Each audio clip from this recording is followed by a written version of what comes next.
Welcome, everyone, to the special town hall presentation on the current phase 3 opening for Miami-Dade County in Florida. We are expecting Mayor Gimenez to be with us shortly. He's a little delayed. We've got a special visitor in town that he's preparing for, and he will be with us. But while we wait, we do have the deputy mayors with us, two of the deputy mayors, Deputy Mayor Marquez and Deputy Mayor Moon, to talk about some of the questions. Really want to say thank you to the entire county staff for helping make this possible and for being truly very open to the kind of town halls that this has represented. Oops, there you go. Also want to welcome my very, very good friend and head of our sister chamber in Coral Gables, Mark Trowbridge. He also is the chair of the coalition of chambers here in Miami-Dade County. Mark, welcome to you. Thank you. The chamber has been putting on these kind of town halls along with our chamber partners, and we do that in order to get information out there. I know right now there's some level of confusion in terms of, what is the state doing, what are we doing, what are the cities doing, and hopefully we can clear a lot of that up. I do want to say before we get in, and I had wanted the mayor to be with us, but I'm sure the staff will relay this to him. Many of us around the Zoom room today whether we're a part of the opening planning process, the whole, getting to a new normal and all the guidelines that were put together. I think anyone would be hard pressed to think of a better process than the one the mayor put us through in order to get to a consensus by industry in terms of, how do we open safely? And that has been the calling mantra. And I think that has led us to where we are today at under 5% infection rate.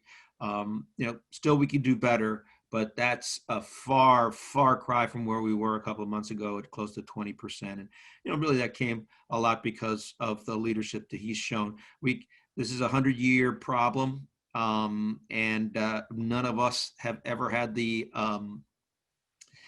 opportunity, let's say, to have dealt with this before.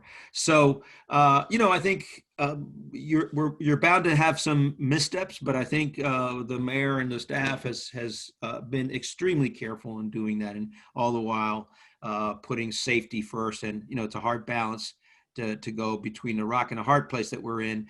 How do we stay safe physically while keeping our economic engine going? It's not always a clear cut answer, but anyway, Mark, let me turn it over to you to say a few welcoming words for our folks.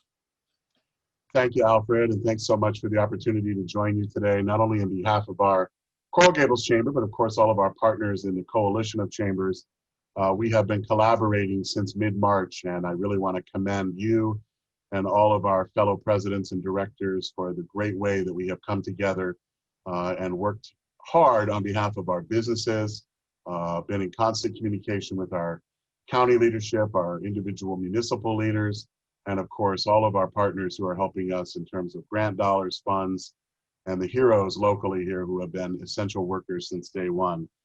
We remain, as you are, advocacy oriented, focusing on the resources that we need to get to our members, and of course, being program partners like we hear today at this town hall.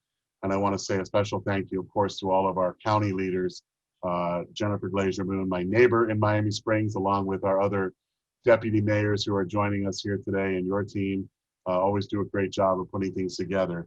I want to say a special thank you to my co-chair, Steve Atkins of the Coalition of Miami-Dade County Chambers of Commerce. He's with the Miami-Dade Gay and Lesbian Chamber. And of course, we have support from the South-Dade Chamber, Chamber South, Miami-Dade Chamber of Commerce, Miami Beach Chamber of Commerce, Aventura Marketing Council Chamber of Commerce, the Greater Miami Beaches and Hotel Association, the Greater Miami Convention and Visitors Bureau, the Miami-Dade Beacon Council, our Coconut Grove Chamber partners, Key Biscayne Chamber, and the Hialeah Chamber of Commerce and Industries. All of us have been working diligently on your behalf, supporting what's going on not only in our business community, but talking very openly about reimagining our economy, reopening and our recovery. So Alfred, with that, I'll turn it back to you. And I look forward to hearing from Jennifer and Ed and of course Maurice, all of whom have been working around the clock for our community since COVID came to Miami-Dade. Thank you. Thanks, Mark. And again, thanks everybody for being with us. I promise you the mayor will be with us. He's a little delayed, but we only have an hour, so we didn't want to have the hour slip away from us. So I'm glad to welcome Jennifer Moon. Listen, this is about not only getting information, but it's a two-way street, as most of our events are. But your questions are extremely important. So please use the Q&A function at the bottom to submit your questions. Mark and I will be looking at them and moderating that. We have staff also behind the scenes looking at them, floating them up in case we miss them. This is about us as business leaders understanding where we stand. And so please, I see that some have already started to come through. Thank you for that. So Jennifer, let me start with you because I know you're the guru of the new normal. And that's a title, isn't it? So let me ask you, just in general, listen, we have the governor opening up to phase 3 completely. That's obviously not the case here. Let me start by getting you to tell us where are we and what's different from what the governor has proposed. Good afternoon. Thank you so much for having us here. One thing I wanted to say, it struck me that when you said that your events are a two-way street, what we're doing needs to be a two-way street also, and we welcome the input. We have had meetings with the various industries, that we've set up to be able to, create the rules and guidelines and everything that we've put together. But we welcome continued input and, we respond, anybody sends information in and requests, we respond as quickly as possible. And it's helped us make some changes that have made things better for businesses and for the community as we're going through this. The mayor likes to describe it as building the plane as we're taxiing down the runway. And that's definitely what we've been doing. So we have our color-coded phases that are slightly different than what the governor has with the numbered phases. And we're currently in our green phase, which means that all businesses are open, but there are still restrictions in place. There are still capacity restrictions for most businesses. Restaurants are allowed to open up to 100%. But they have to make sure that they maintain the social distancing rules that are included in our guidebook or handbook, which means 6 feet between tables. People can't be more than, closer than 6 feet, and people must be wearing masks unless they're actively eating or drinking, or when they're outside, if they're smoking. And I think that's probably actually the biggest difference, is that we're still requiring the social distancing and the mask wearing. And we've all felt good about, as we go around the community, that we see that people are doing that. They're adhering to that. They're keeping each other safe, which is essentially what we want to do. We don't want to be punishing people. We don't want to be closing businesses. We don't want to be issuing orders and then finding people. What we want is for people to follow the rules so that everybody can stay safe and all of the businesses can stay open. Mark, you want to? No, and Jennifer, I really appreciate that. And you're absolutely right. We all need to be working together. How are we getting that word out, I guess, is the question that I would ask. I mean, today is actually a learning experience for me too, because most of our restaurants are still operating at the 50%, but understanding what the 100% requires in addition to that. But a lot of our local communities have done a great job working with the county and with their own internal departments to do more outdoor seating and create opportunities in the right of way. Is that something you see that you want us to continue to do, that we're going to continue to encourage? We have a number of restaurants on the call today, so I want them to feel really comfortable that they won't end up having code enforcement push them back because there's one minor rule or some ruling that was inconsistent maybe between the county and the cities. Yes, we do want to encourage businesses, restaurants to do outside serving. When we talk with our medical experts, they repeat over and over again that it's so much safer to be outside if you cannot be wearing a mask, and talk about how we can encourage, more flow of air if you have to be inside. And so we do want to encourage restaurants, particularly because that's the one activity where people really aren't wearing their masks, to do as much service as they can outside. And if people are experiencing issues with those rules, we can help. Our enforcement folks can help figure out what's going on and make sure that everybody's following the right guidelines. So Alfred, sorry for that. Just a follow-up, because you mentioned masks a couple times, Jennifer.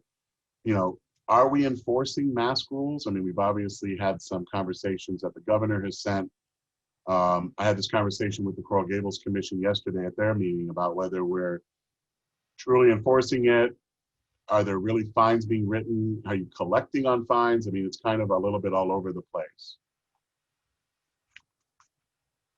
Yes, and we've been joined by Deputy Mayor Kemp, who is actually responsible for a lot of the enforcement issues. I can say that the emergency order is still in place requiring facial coverings, and that citations will still be issued if somebody is not following those orders. And if there's an opportunity in the future, that fines will be applied. It's so important for people to be keeping each other safe. So help me with that, because I think that's what the crux of a lot of the confusion, Deputy Mayor Moon, and that is there's already a question in the chat about this. So if we're required, right, as businesses to enforce the masks and the 6 feet apart, and citations can be given, but they're not, in essence, going to be collected, in a sense.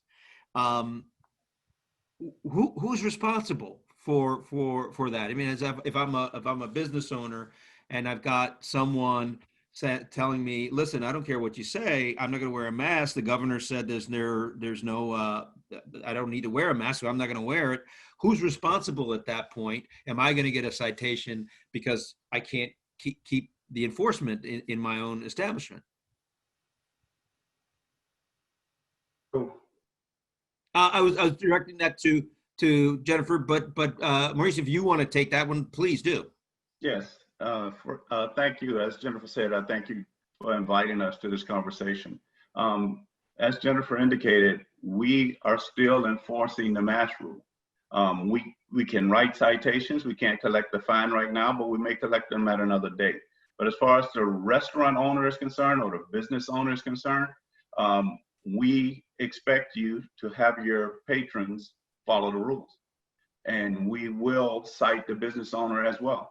And it's still a second-degree misdemeanor to violate the emergency orders. So we can and will shut businesses down if they don't comply with the rules.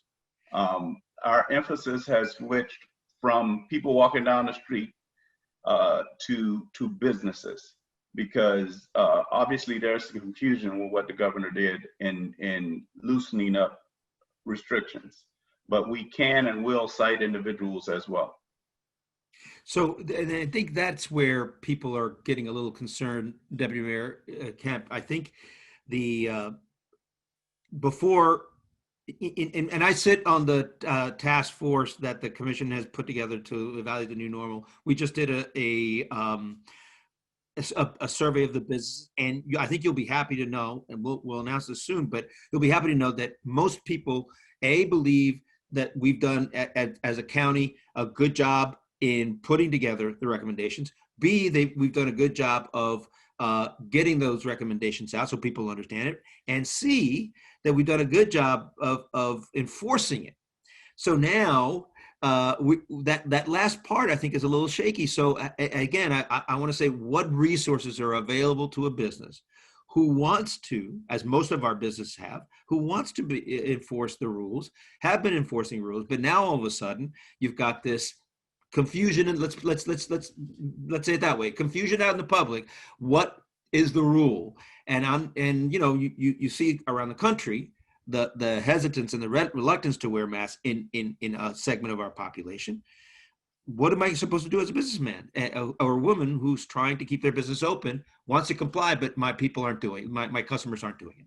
So what I would say to you is for you to pass on to your businesses, do not get into a confrontation, because this is a very emotional issue in our country, but the police are available to back you up, so to speak. So if you have a patron who absolutely refuses to leave, then you call the police. That's a law enforcement issue. And our police and all the municipal police officers are working together so that we can, as much as possible throughout Miami-Dade County, be on the same page. And if we find that a municipal department will not enforce the rules, then Miami-Dade County will go into that city and enforce the rules. But so far, we've had cooperation. Appreciate that. Mark, I think you got a next question, right? Yeah, and it follows along sort of the same lines there in terms of people are putting into the chat that they are going out, they are visiting restaurants, they are seeing the fact that, you know, folks are not masking up, and obviously that's creating some level of discomfort. And I know that in many cases our restaurants are having to sort of manage that, be confrontational. But if we're going to recover, and we're going to recover as a community, you know, those folks, restaurant owners, need to kind of get back into what they do best, which is, you know, give great customer service, create great meals, etc. Are there any plans to deploy folks to address some of those issues, or is it just going to continue to be a little bit of, hey, we need everybody to be sort of in the code enforcement business? Folks are deployed from the police department, from our RER department, and from our fire department. They all have enforcement authority. And what we're telling our non-law enforcement folks from police and RER is the same thing I just told you. Do not get into a confrontation. If you have somebody who refuses to comply, let the police deal with it, because that's what they do for a living. So what we expect in Dade County is for the positivity rate to increase. And we're getting that information from the medical experts. We expect to see it increase starting probably in the next week or so. But we can have a role in not having that spike be as severe as it was before. So I guess the message that we would like for you to give to your patrons and your businesses is, we are not at the end of this struggle. We have not turned the corner. We're still in this fight. This is still a very real threat. People are still getting sick, and people are still dying every day in our community. But we can manage it, and we can run our businesses. We just have to do it with proper due diligence.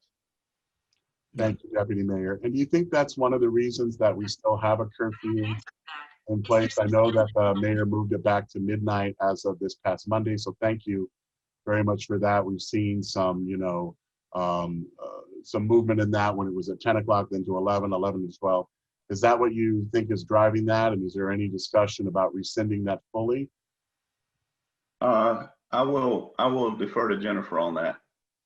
We're a tag team. I'm sure she appreciates that tag. By the way, I'm informed that the mayor's with us in just a few minutes. Thank you. Deputy Mayor Moon?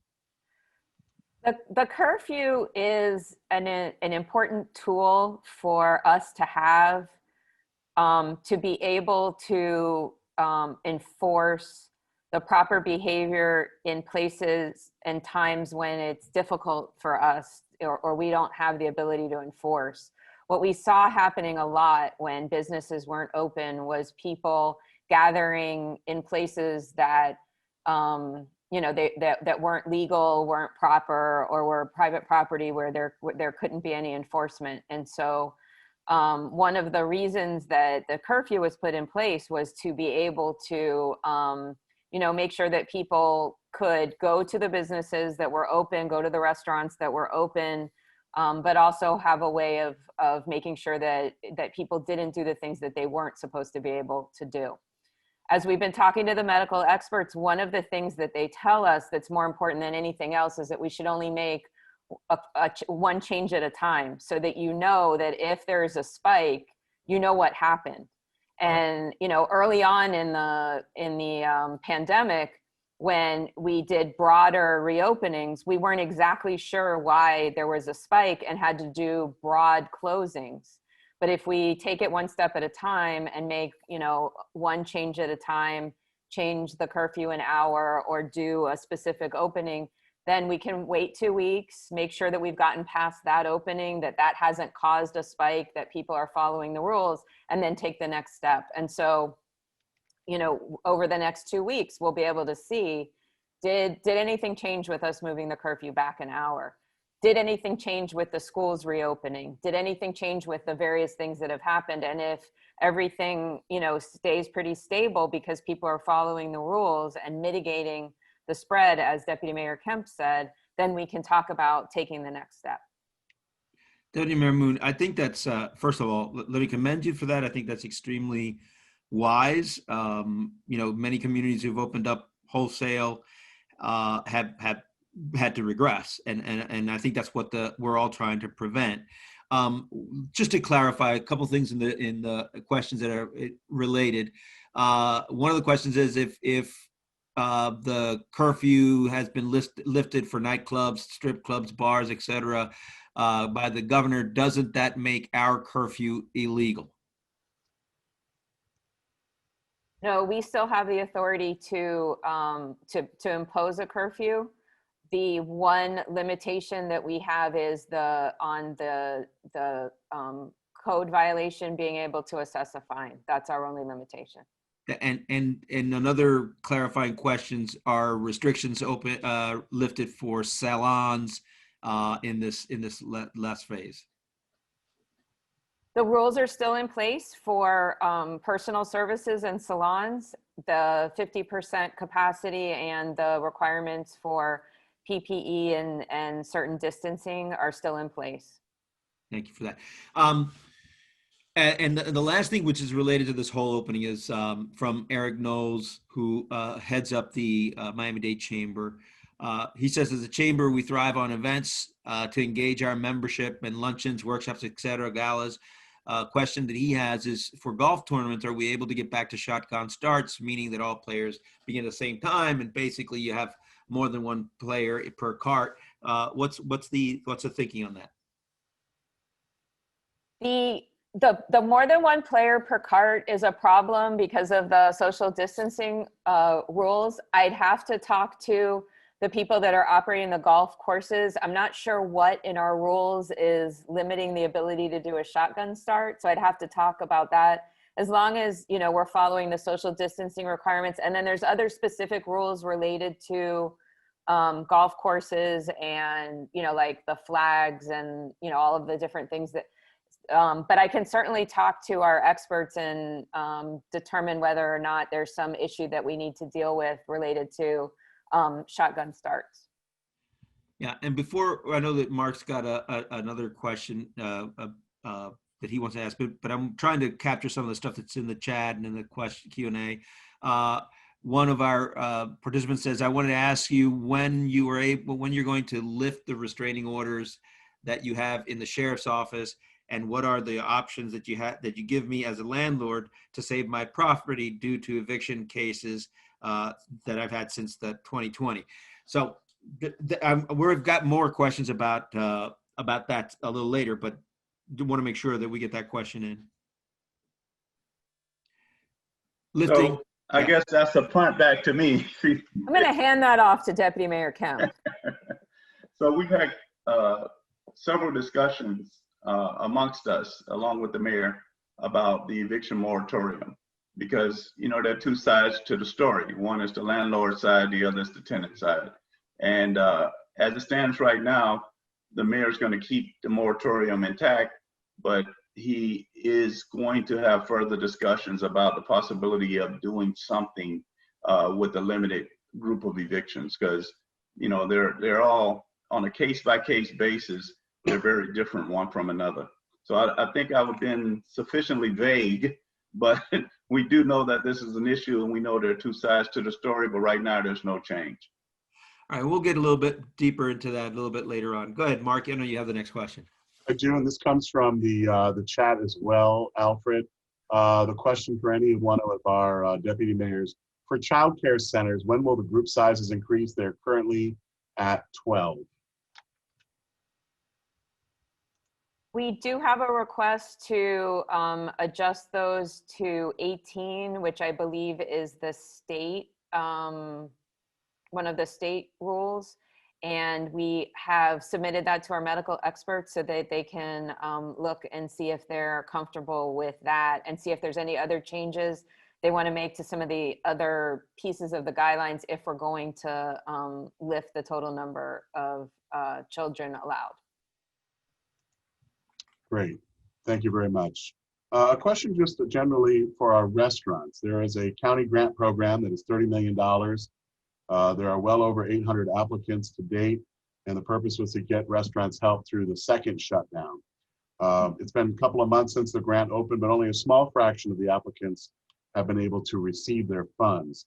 The process is deemed a bit complicated for our restaurants and our small businesses, and I'm sure that that leaves a lot of review for county staff when they get those applications. Can you talk a little bit about that, how maybe that's being addressed or expedited? Maybe Ed Marquez can help us with that. He's been great with all of our resources. Mr. Deputy Mayor? Sure. I've been in contact with Gary Hartfield, who's administering the program. Right now, he's got about 60 people dedicated to processing the applications. This coming Tuesday, we're going to be having an update. You were right. You were citing numbers from September 30th. And at that point in time, we had let out $1.2 million in grants out to restaurants. That number is going to be significantly higher when we report this coming Wednesday. We're also in the process of reviewing in fact, there's a meeting going on this afternoon with Gary's people to see if there's any way that we can streamline some of the reimbursement documentation that's needed. At the end of the day, these are federal monies. Federal monies that it's issued by the U.S. Treasury. We know that we're going to be subjected to at least 2 audit reviews. One's our single audit, and the other one's the Treasury review at a later point in time. We're trying to make these reimbursements easier than our FEMA packaging.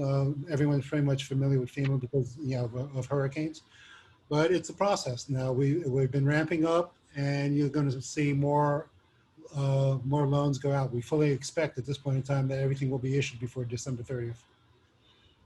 Thank you, Ed. I appreciate that update. I also want to remind folks that if you look in the chat, there's a great link to the RISE Miami-Dade program that's done with the credit union here locally. Remember, that one is a loan program, but very low interest loan, and that program is available and also deploying dollars into the community. But we look forward to that update and appreciate your feedback, Deputy Mayor. Alfred? So let me go back, and I thought you were gonna ask a question about the coordination, because I think that's part of what's happening and some of the confusion, folks. And I think if there was one criticism that I think is well levied at all of us as leaders is that there could have been a lot better coordination. I mean, listen, just the fact that we're having this, there's conflicting messaging between the state and the county. Certainly within our own county, different municipalities are saying things, and even within the region. I mean, I know that a lot of our restaurants were complaining for a long time, and that we were closed at 11 o'clock while our neighbors to the north had a later closing time, and that just drove business away from here. Didn't get people really to get off the streets. So what is being done to coordinate the initiative going forward, and how can we help in that? So as far as coordination, from the very beginning of the pandemic, the mayor has been meeting with the administrators and the mayors in Broward and Palm Beach County, as well as Monroe County, because we know there are no real borders. What affects one county affects the other. All of the counties don't always move the same way. We're not all synchronized, but we do know what each other are doing, and to the greatest extent possible, we try and follow each other so that we don't confuse our citizens. And as far as the municipalities, we have quite a few of them, and we've communicated with them through the League of Cities. and they understand that they can be more strict, generally speaking, than the mayor's office, but no less strict. So we've tried to coordinate as much as possible, but like you said before, this is a once in 100-year event, and we don't have a playbook for it. So we kind of made it up as we went along. Ed, Jennifer, if you want to add anything, please do. I know we're in constant communications with our cities, okay, as far as the financing of some of their needs. We have a $100 million grant program geared for their operational costs, which will enable them to better serve their public and reimburse the cities for their COVID-related expenses that they've incurred to serve our public. That's ongoing.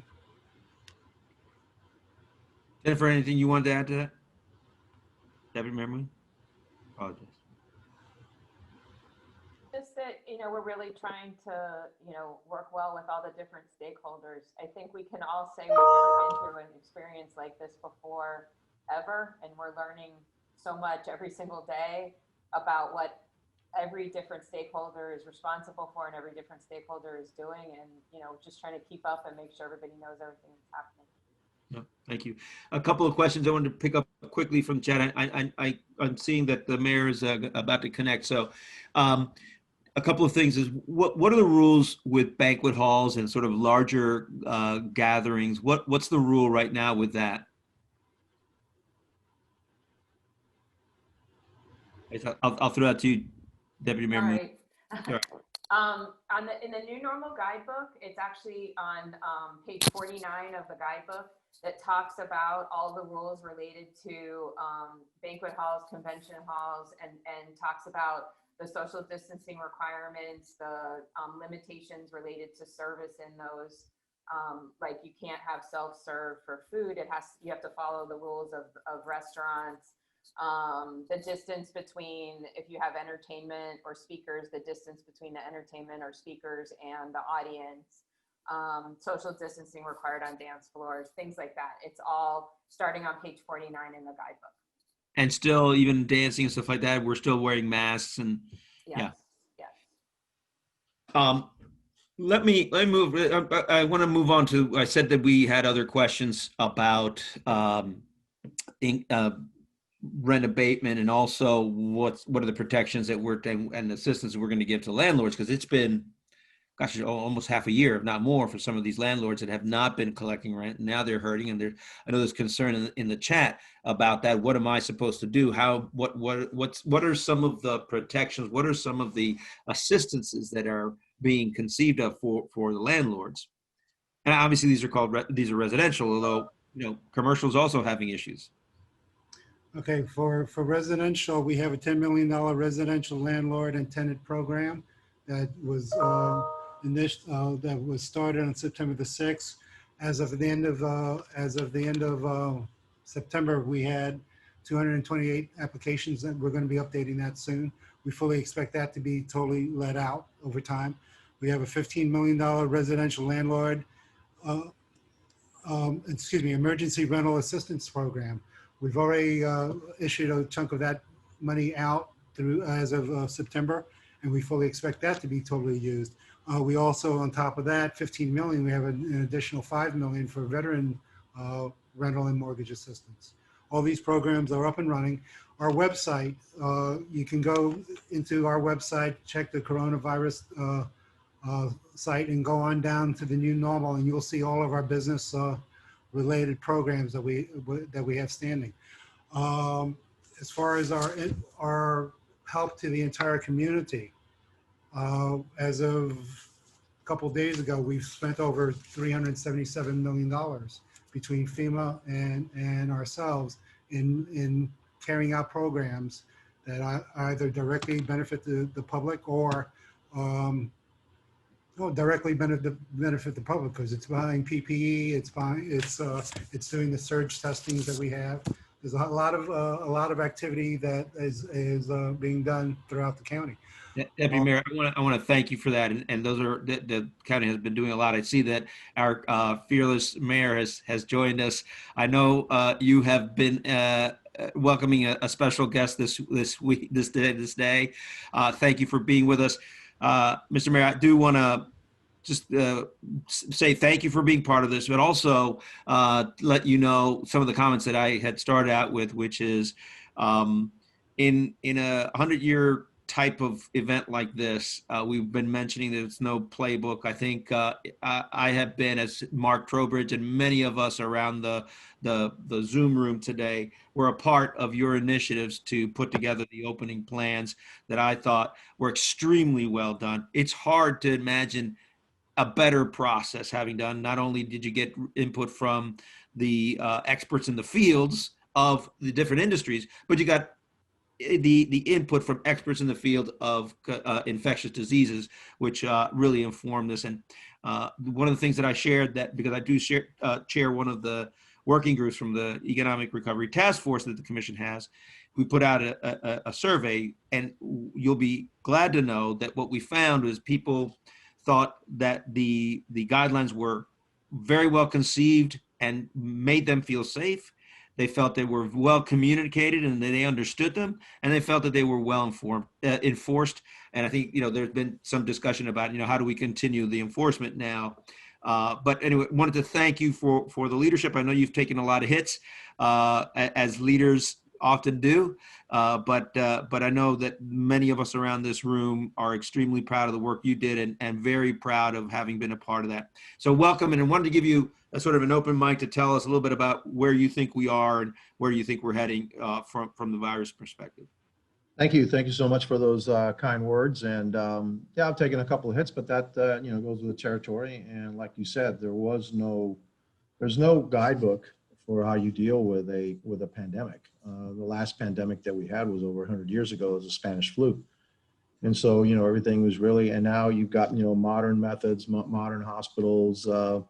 It's not the same as it was back in, 1918, 1920, when the Spanish flu hit here in the United States. And so, I'm glad to hear that you thought that the process and the business community thought the process was fair and it was the right way to go around about it. Again, that was a process that we drew up, basically in the sand. Hey, how can we start developing, these criteria, and then working with our medical experts, always working with our medical experts. And I want to thank the Greater Miami Chamber of Commerce for hosting this virtual event of Phase 3 and what it means to your business. Miami-Dade County is now in the green phase of our reopening strategy, and the state of Florida is in Phase 3 of the process. And there are some differences between the two. I'm glad that the state is allowing the county to keep some of its more stringent public health rules in place.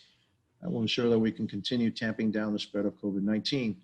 Miami-Dade is a large community. It has 2.8 million residents and hundreds of thousands of visitors, even now that flights are limited. And we have to maintain tighter requirements in other areas of the state and that are really not as densely populated. And so I understand what the governor did. He's the governor of the state. And there are areas that are dense, and really there's really no other place in the state that's like Miami-Dade County. Even our neighbors to the north in Broward, they are similar, but not quite as dense as we are. And now, right now, Miami-Dade County is in the green phase. We're working our way to the final blue phase, where we will be free from restrictions, but we are not there yet. We're not even close to being there yet. The green phase means that our businesses are open, but everyone must still follow the county's new normal guidelines, and there are capacity limits for some of these businesses. These rules include maintaining a distance of at least 6 feet from others, washing our hands frequently, always wearing our masks in public places, unless we're eating in restaurants, and even then, or getting up to go to the restroom or anywhere else, you have to put your mask back on. It's also wise for people to wear their masks at home in multi-generational households, especially if some family members go out in public. We have had to protect our loved ones and our neighbors until we have a vaccine, and hopefully a vaccine is around the corner. But even when there's a vaccine that's been deemed safe, it's going to take some time for the general population for A to be produced, and B to be distributed, and everybody that needs to be inoculated. And so we're not there yet, and we won't be there for some time. Good news about the county's green phase is that most businesses are open once again. The state now requires all restaurants to be at a minimum of 50% capacity indoors. Under the county rules, they can go up to 100% capacity indoors if they have enough floor space to set their tables 6 feet apart. And restaurants can use their outdoor spaces, and we've seen more and more of that around the county. If they have that space, they can use that space to increase their capacity as well. And something tells me that even after the pandemic is over, we may have caught on to something that many people do like to eat outdoors, and even sometimes when it's a little warm. Restaurants and bars that do not have sufficient floor space for tables to reach the 50% capacity minimum are now allowed to set their tables closer together to reach that 50% minimum. Bars with only counter service are now allowed to reach the state's 50% capacity minimum by separating people as far as possible between the parties being served. Under the county rules, clubs that include dancing must require that masks be worn on the dance floor. Eating and drinking is allowed only at tables. Then the masks have to come back on. Entertainment is now once again allowed, but the performers must be at least 10 feet away from the patrons. And to make all decisions needed to get our county to the green phase, as I said, we have relied on the latest scientific studies, along with steady guidance from our local medical experts, the State Department of Health, and the CDC. And I also have a weekly conversation with Dr. Birx and Fauci from the White House Task Force. Myself and Mayor Suarez speak to them. They're highly impressed about the things that we've done down here, and they take the lessons that we've learned down here and actually spread that around the nation. Our county curfew remains in place with the current closures from midnight to 6 in the morning. This will help our restaurants to now have a second evening seating, and they don't have to leave quite as fast in order to get home.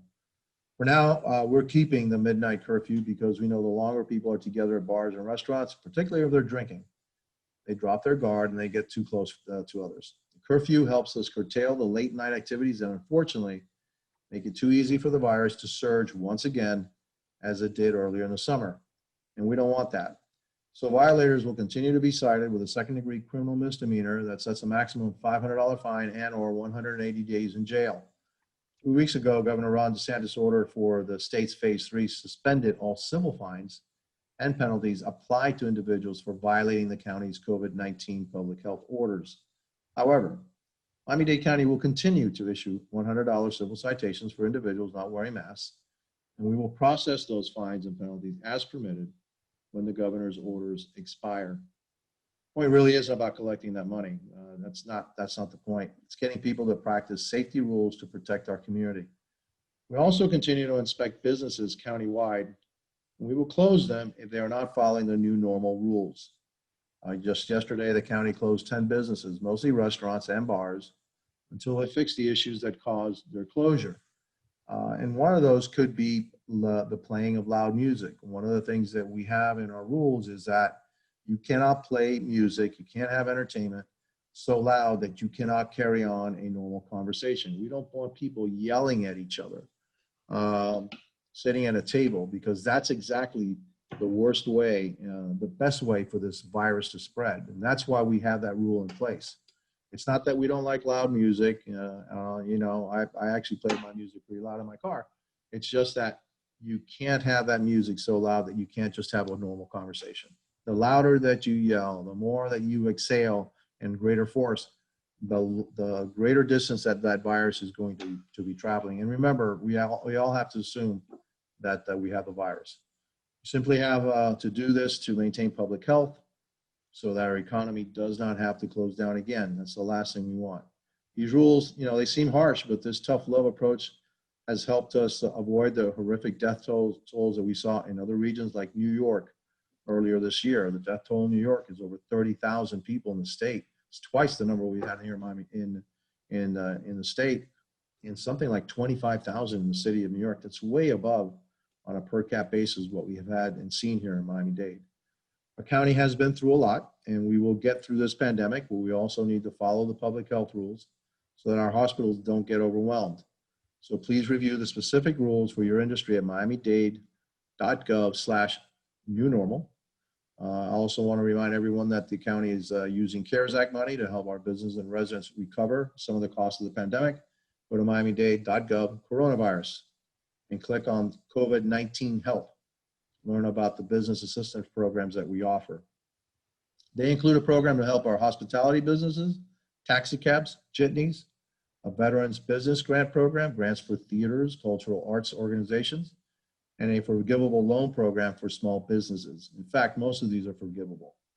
They all have a lengthy application process that must meet the federal CARES Act rules, so please don't delay in applying. That money cannot be spent after December 31st. The clock is ticking, and I know the needs are great, and we want to get this money out. We don't want to send any money back to the federal government or the state.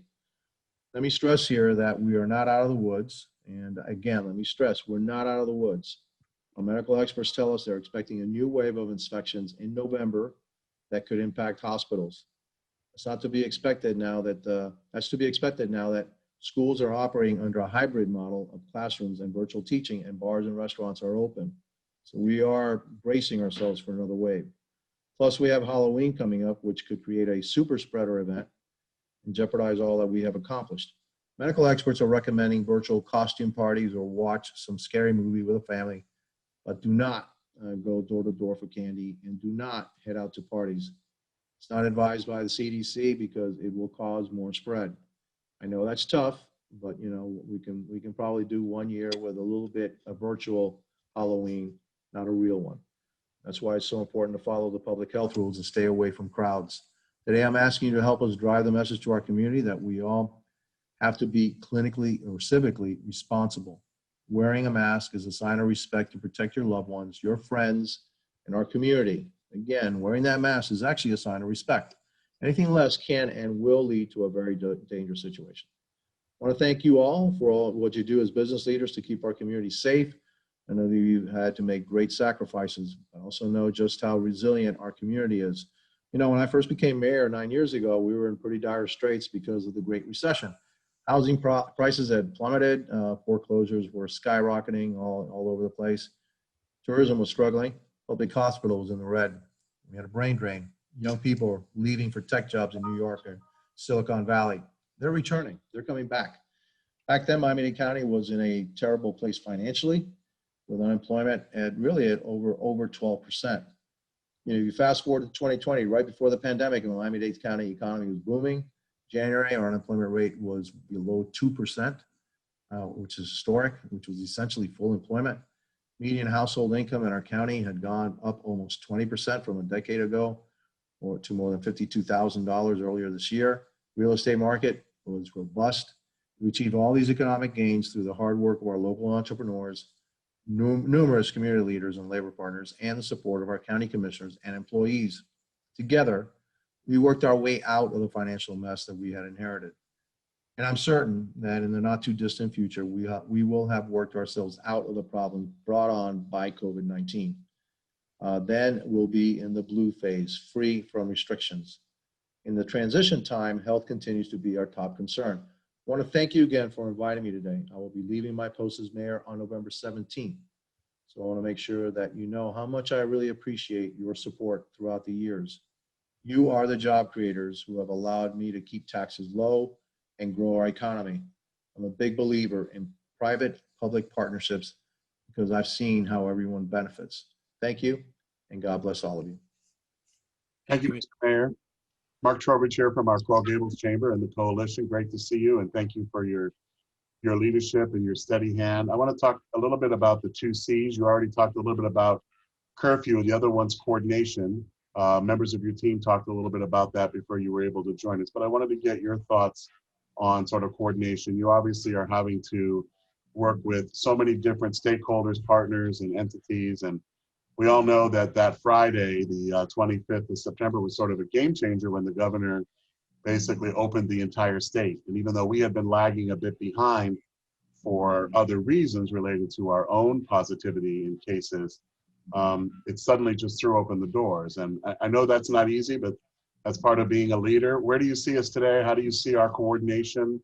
And how can we as the business community help you get the word out to not only our businesses, but their employees who are obviously residents of our community?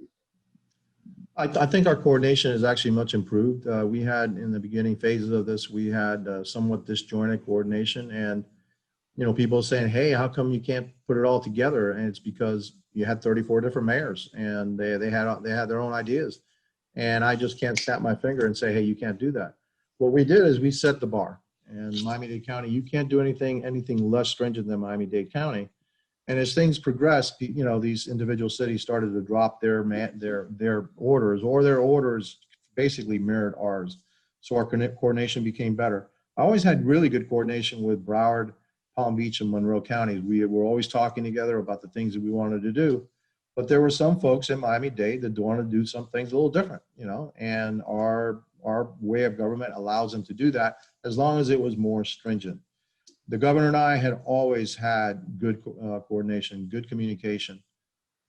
He has always wanted to be, because he has the rest of the state and they didn't have the same problems, he wanted to be a little bit more open, but he always allowed us to be more stringent. And even inside his orders, we've been able to, keep things a little bit, closer to the vest. I'm listening to my medical experts, the ones that have been guiding me from the first day, from the University of Miami, from FIU, from Jackson, from UHealth. Those are my medical experts. And so, they're guiding us all the way. They're really, our modeling says we're going to have a second wave. And we're probably in the beginning phase of that second wave, if their modeling is right, okay? We still haven't seen it. We've kind of flattened out. We had an uptick, and we had a sharp downturn, and now we're in this flat phase, okay?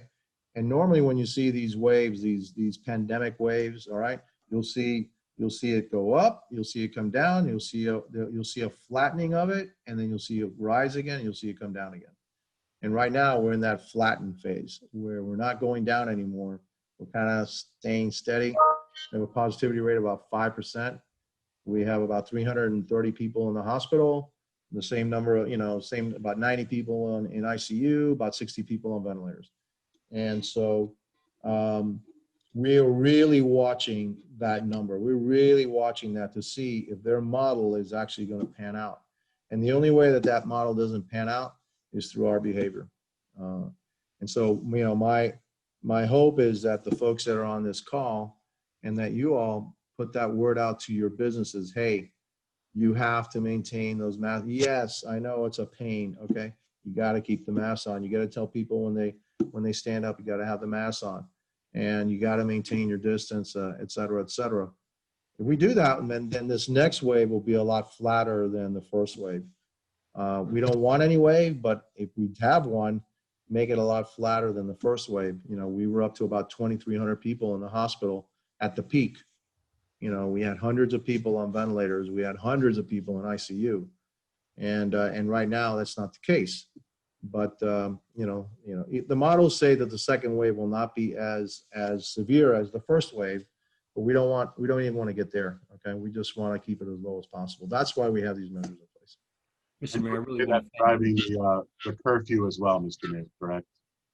The curfew is there for a reason. The curfew is there to curtail social activity, all right, where a lot of people get together, all right, and then a lot of people get together and they're okay at the beginning, and then all of a sudden they start to have drinks, okay, and then your guard goes down, and the next thing you know, you're in a party, and you're talking to each other. The music goes up, even though we don't want the music to go up, and then you're yelling and screaming at each other to listen to hear what you're trying to say, and then that is the number one spreader, okay? Just face to face, this transfer of my virus to you, and it could go into your eyes, or it can go into your nose. That's the number one spreader. That's why you wear the mask. And the mask is not so much to protect you, or in other words, if I don't have it, all right? If I don't have it and I got a mask, and you have it and you don't have a mask, the mask helps me, but not as much as if I have the virus and I have the mask on, protects you more, okay? So that's really how that works. And since nobody knows who's got it, and nobody knows when they're really contagious, that's what the mask is all about. Thank you, Mr. sir. Mayor, thank you so much. There are many other questions that we have, but I think we're going to have to leave it at that. I know you've got. Look, I can take some more. I mean, I don't have to leave for another 10 minutes if you want. Okay, So- well, so maybe we'll throw this at you as a last question. One of the questions is that, you know, we are, as Europe is seeing another wave, we are going to see another wave. It's as careful as we can be, we're still going to see something. This is not about not keeping it to zero. It's about keeping it low so that people who get very sick have a bed and services to Right. rely on. Do you foresee, is there a plan for dealing with that? Do you foresee us going back and having another major shutdown? And also, listen, this is a critical time. As you said, you're about to leave office. What is the thinking? What is the leadership going to be in that transition period between your administration and the next administration?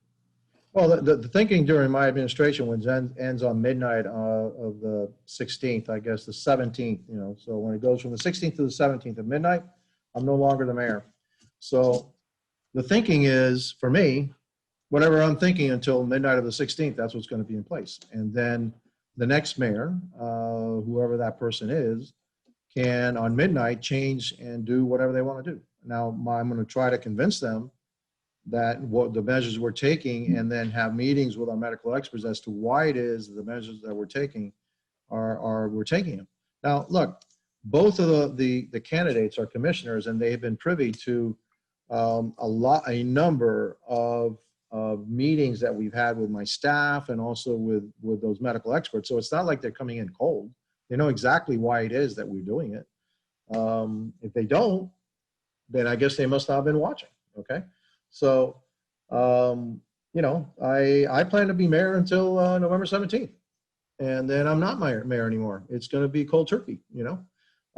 So, you know, it's I'm the mayor, and then you're not. On the 17th, you're the mayor. Congratulations.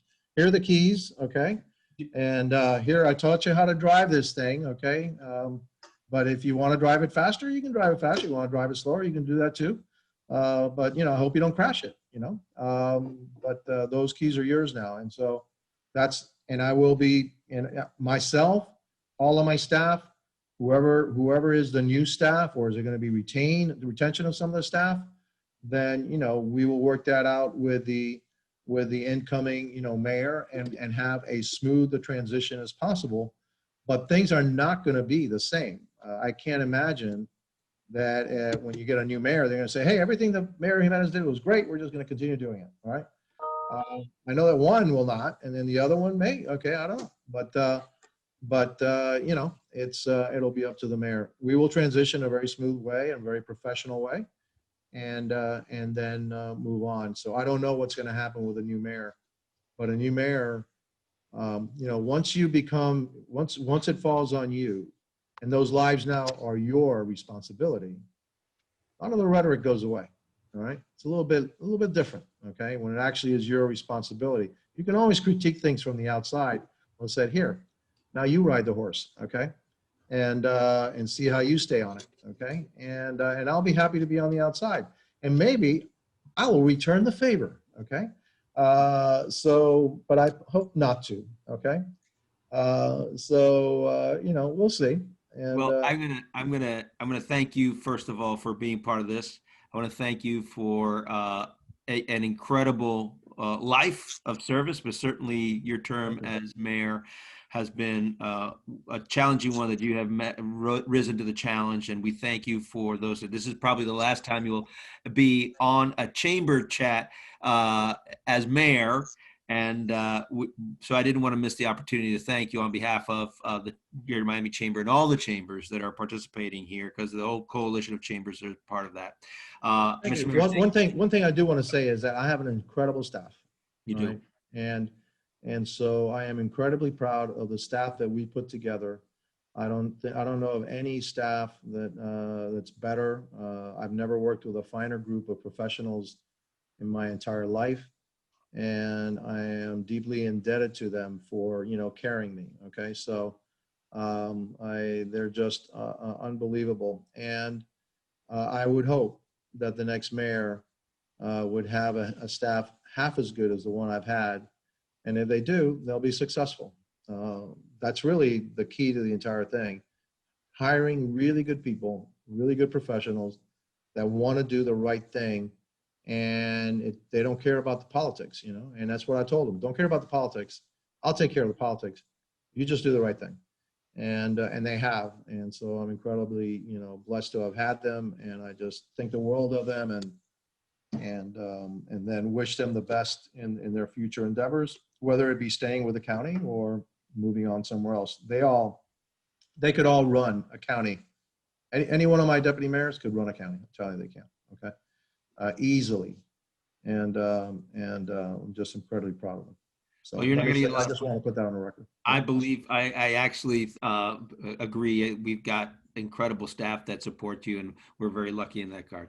I want to thank you again. I want to thank all your staff. I want to thank my colleague, Mark Trowbridge, and the entire Coalition of Chambers has been around with us.